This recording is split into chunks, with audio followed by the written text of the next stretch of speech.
Hi, I'm John Early, and I'd like to welcome you to Certified Experienced Automobiles. I'm here with Don Guercio. You may have recognized us from the distant past with Color Cars Experienced Automobiles and our show, So You'd Like to Buy a Car.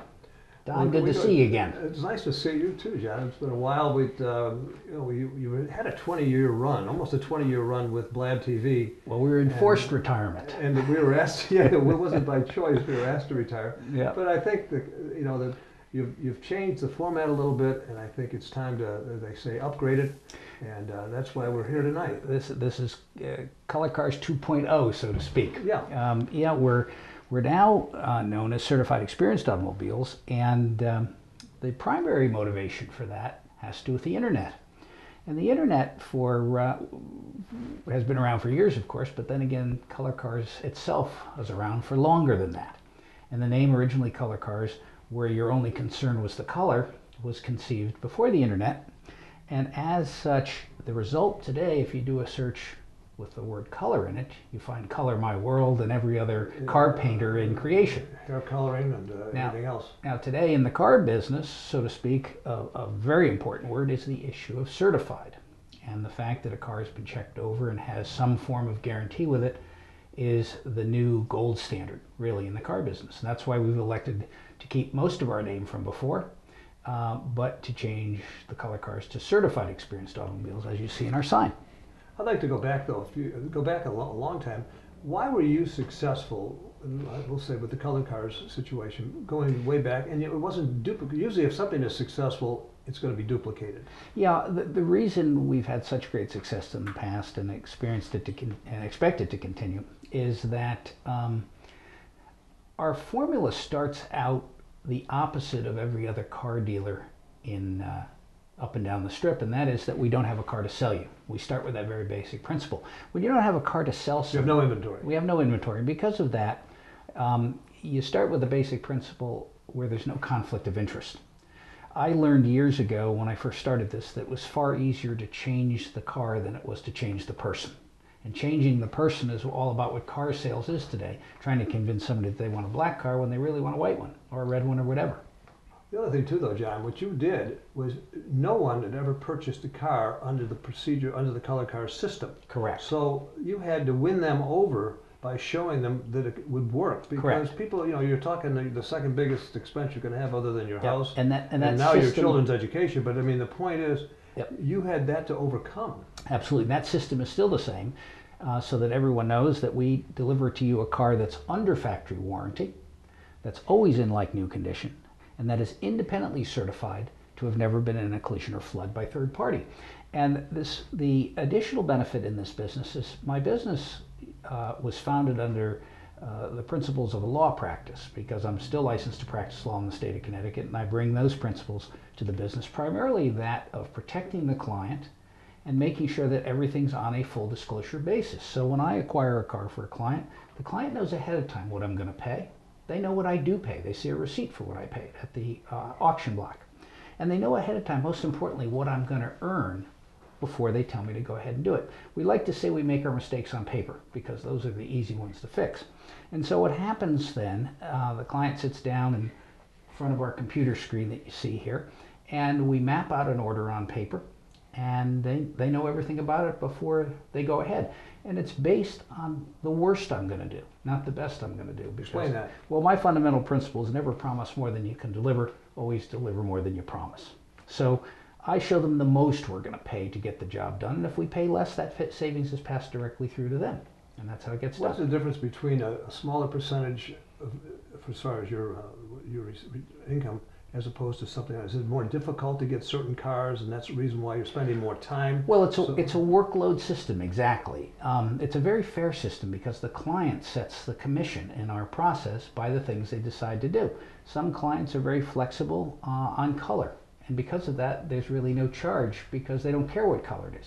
On the other hand, a person says, I have to have the pearl white with the tan seats with the brown piping on the seats. That costs a little more. But here's what's interesting. No matter how hard the work is, I can never do what I call putting a time bomb on the street. That's a car that someone pays money for that they're happy about until somebody cites written authority. Oh, I don't know if I've got a copy here. We'll get one later. The NADA guide we use as the arbiter of what something's worth.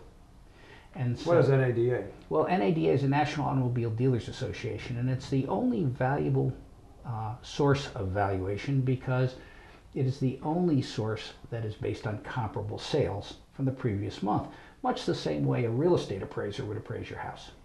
But don't they use something called a blue book or something like that? Yeah, they use that to their advantage, basically. I don't place any stock in any other source because, quite frankly, the information of comparable sales is tied up by those franchise dealers who report to NADA. So it's the other information is just not good information. But what's happened in the business as it's evolved through the years is that we have now learned, come to the realization, that we don't sell a car to you, we buy a car for you. Okay? And that's a very different process. And our two guarantees that come to our client from that are, first, that if we ever deliver to you a car that's a problem, a headache, a lemon, a nightmare, whatever one wants to call it, we will take it back and get you another one at no additional commission. To put that in perspective, after a couple of thousand units over 20 years or so, we've taken back 23 cars. So it's a pretty good track record, but we've done it. And the other thing too, John, we were on live television for almost 20 years. People would call in, answer trivia questions, et cetera, et cetera. And we were wide open for somebody to come in and say, you know what, you sold, but you went back on your promise, and they could have blasted us because this was no teleprompters, no cue cards, and no delay, and it never happened. Yeah. So I mean, that's the best way to say the integrity is there. Now, the other guarantee that's very important, probably foremost in people's minds, is how do I not pay too much? And one of the guarantees that I've had for years is that we always guarantee that no inventory-based dealer, that guy that's got cars for sale, okay, he's never going to beat our price. Never happened in 24 years. How come? Well, it's interesting because the way our system works, when we operate on behalf of a client, we operate in a different arena than that client is forced to operate in. When you're a car buyer and you go to the internet or you go out on the phone or you go to a dealer's lot, what happens then is you're in that guy's ballpark. You're in his arena. And in his comfort zone. Absolutely. And that arena I refer to as the retail arena. And in the retail arena, you're going to pay all the money and then some. When I operate on your behalf, I'm going to be dealing with that same guy because the same guys have the cars, okay? But what happens is we're now in the wholesale arena. Now, when you walk onto a dealer's lot or you pick up the phone and you call somebody or you're communicating over the internet, that salesman, that dealer's got one thing on his mind. How much am I going to make on this commission? Exactly. And I don't blame him. Hey, that's the way it's played. There's nothing wrong with that, okay? But the interesting twist is when I end up talking to those same guys behind the scenes, they also have one thing on their mind. But when they're talking to me, it's how much am I going to lose today? Okay, on the Volvo, on the Cadillac, on the Mercedes, on the Ford, I never should have bought for my inventory. Okay. Well, you don't have a sales manager where you say, wait, I'll go back and I'll talk to Steve. Exactly. And they would go back and they tell them, they comes back, Steve said we'll knock off another 2%. Yeah, now other people, people will ask all the time, he just said about the guy who bought the Ford or the Chevy or whatever that he never should have bought. Why couldn't he sell that car? Well, the way the industry works is that there's an old adage that has come to be known by virtually everybody in the car business, and that is that cars are never bought, they're only sold. In fact, it's through certified experienced automobiles that they're actually bought. Okay. What happens in the car business is if a salesman on a lot can't cause a sale to take place in a 30-day period, the industry knows that that car is very iffy as to whether it ever will get sold on that piece of real estate. At the end of 60 days, the industry knows it's a loser. And where do they send it? It goes back into the auction, it gets recycled, it can be perfectly fine automobile. It can be a neighborhood, for instance, that's not a Cadillac neighborhood. It can be a neighborhood that it's the wrong color. People might not buy red cars in that neighborhood. And it's a very inefficient system from the standpoint of a dealer who stocks inventory. We're very efficient. That's one of the reasons we save people tremendous amounts of money, because we only acquire when the person wants the car.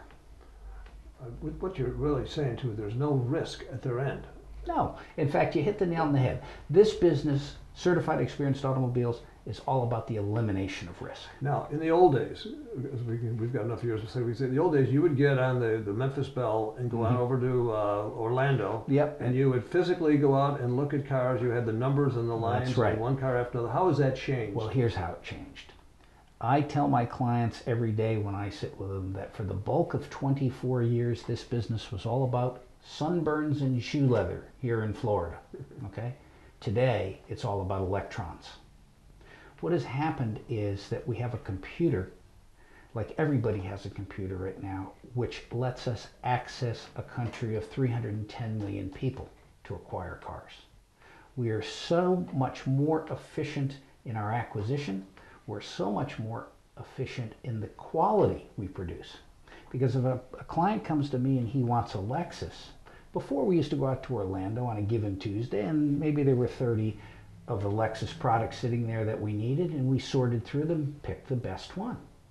Now I can bring up my computer and bring up 500 or 1,000 Lexuses.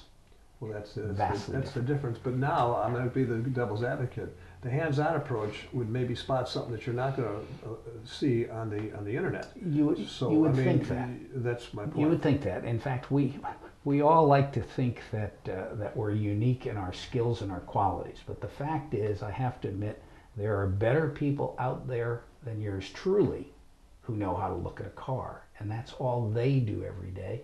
And they're the form of the auction system inspectors. And so they'll go down to the finest minute scratch on a car, something I might not even see, and they'll make note of it. Are they held accountable if they make a mistake? Yes, they are. Absolutely. So, but the big thing is that you've got a tremendous market now. So when you say the difficult to find a certain car in a certain car, well, if you went to Orlando years and years ago, you may never find it. Yeah. Now, I would dare say within a half hour, you're probably going to come pretty close to what they're looking for if it's difficult. I wouldn't say a half hour. We still set up our orders for 30 days, but we acquire most of our cars in a couple of weeks because part of that is feeling out the market and understanding what everybody else is doing on behalf of the client. Quickest delivery, quickest acquisition has been 15 minutes, so it can be done. But, you know, it's interesting. We have a location up in Canada, in Nova Scotia, and I've been up there for 10 years, now Certified Experienced Automobiles up there also. But what's interesting is the longest distance I ever produced a vehicle for a client was I bought a car in San Diego, California, that ended up going to New Brunswick. And it was a $107,000 list price new car that had 30,000 miles on it, and we paid $40,000 for the car. So it was worth the trip.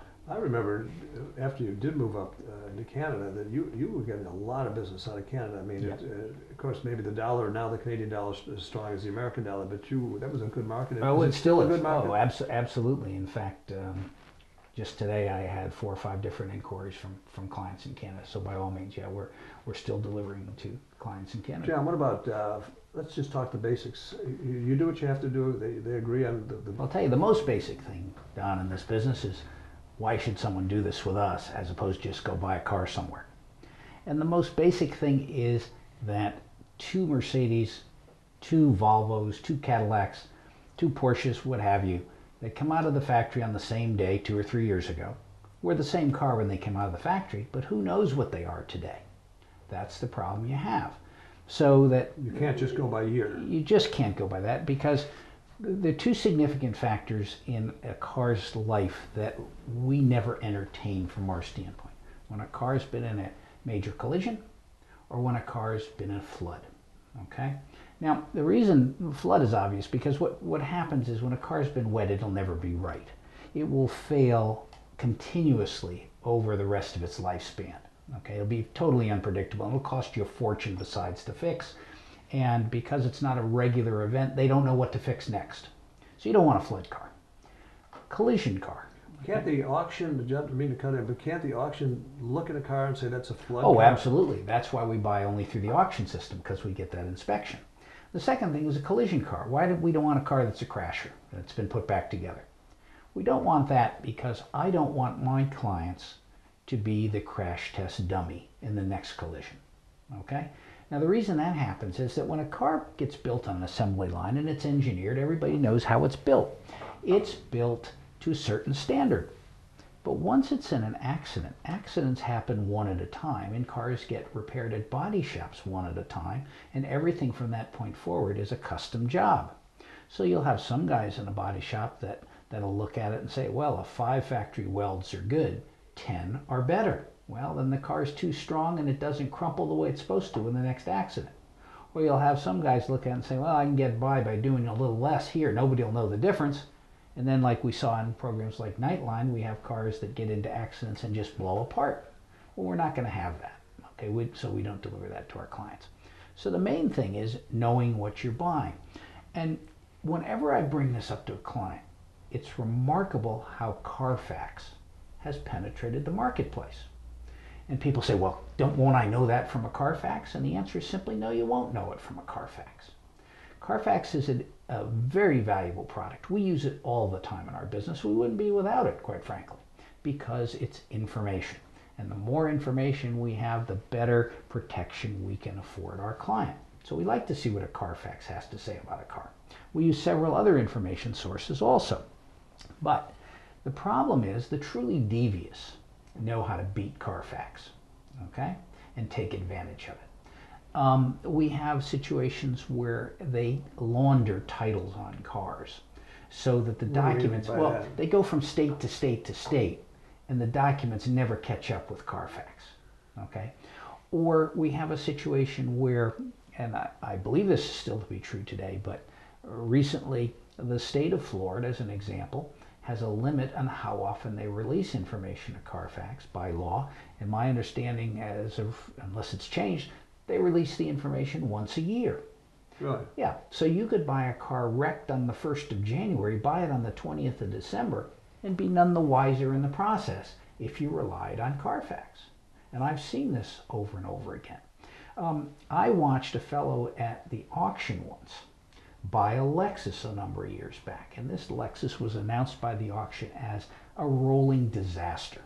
Okay, it had been in a major collision, so much so that the frame was bent and repaired and put together with 2 different cars, okay, known as a clip in the business, where you make a sandwich effectively. Okay, in addition to that, to add frosting to the cake, the auction said the engine was shot also because the prior owners never changed the oil and the engine was full of sludge. Well, I watched this go off at the auction block, and of course it went for a song. The car looked good, but it went for a song. And scratching my head at this as to why someone would buy this car, I go over to the fellow that bought it later and I said, could you tell me, do you have a home for that thing? And the guy said with a big grin on his face, he says, oh yeah, that's going on eBay tonight. It's got a clean Carfax. So there was this disaster, okay? And I had another experience. And when you buy on eBay, if it doesn't work out, you can't get your money back. Well, it depends who you're dealing with. But the point is, the guy who's going to put that car up and advertise it without any faults, you're unlikely to get your money back for that guy. Yeah. But what I was going to say, I was another incident as to Carfax. I was at the auction one day and had a perfectly clean Carfax on a beautiful Mercedes-Benz, about a $40,000 car. And everything was right on it, and I was getting ready to bid at it until the auction announced that it was a crasher, and then it had been put back together after a major wreck. And so the frame was down. It didn't have a frame, it was unibody construction. In this category, though, we've just had a major hurricane up in the Northeast, in Sandy, Hurricane Sandy. Yes. Now, there's a lot of insurance companies and rental companies that are sitting with cars that are distressed. Absolutely. Now, they've got to find some way to get some value out of those vehicles. They will go out into the marketplace without question. They'll go to auction. They'll be sold. They'll be rehabilitated by some people. Sometimes you'll know it. Sometimes you won't. Now, brings up another interesting point about the auction process. It's interesting because you hear all sorts of opinions of people as to what they've heard about auto auctions. Well, let me tell you, the auction is the premier place to buy an automobile. You can't get a better place to buy an automobile or a truck as long as you do it right. Is there garbage at the auction? Are there flood cars and wrecked cars? Absolutely. As many as there are reflective of dealer lots is the best way to understand it. But here's the thing. You can go to the auction and you can deal with only the cream of the crop. So when we buy through the auction, we only buy a car where the auction gives us 6 guarantees. No collision, no flood, the odometer is accurate, the title is clear, and the car is mechanically sound, and the car is electrically sound. Well, That's the only way we buy. If the auction's the holy grail, why can't I just go to the auction myself? I mean, Because it's only open to licensed dealers. You have to have credentials to have access to the auto auction. And we have those credentials to get there. And so that's why it's the best process in the world. And a guarantee is only as good as the size and depth of the pocket behind it. Okay? The Manheim auction system that we work through is owned by Cox Communications. Okay? You know, there's an awful lot of money backing the Manheim auction system. Big money. They do hundreds of millions of dollars of business a week. And so there's not an issue when something comes up. Now, there's one other wrinkle that's been added to the auction inspection process, which is really sort of neat since we started business with color cars. Remember I had said to you that our standard procedure is always to buy a car that's under factory warranty. Well, we don't have to do that anymore to eliminate the risk that we talked about in our approach to this business. And that is because if we buy a car out of factory warranty and we have the auction inspected, as we always do, they will give us what amounts to a 2-week bumper-to-bumper guarantee on that car. Now, that's not a crystal ball that tells you about the future, but this 2-week guarantee, this 2-week window, allows us, and we do this with every one of our cars, even those that are under factory warranty, to then go to a franchise dealer who knows the car better than anyone else. If we buy a Buick, for instance, it's going to go to the closest Buick dealer. If we buy a Jaguar, it's going to the Jaguar dealer. And it allows that franchise dealer to go over the car top to bottom with no stake in the outcome of the transaction. That's critically important. All they're doing is they're rendering an opinion on the product that they represent. And so what happens then is if they find anything over $500, any single item that costs more than $500 to fix, the auction will do one of two things. They'll either write the check to fix it, or they'll give us our money back and say, hey, go on to something else. So that's a marvelous addition to the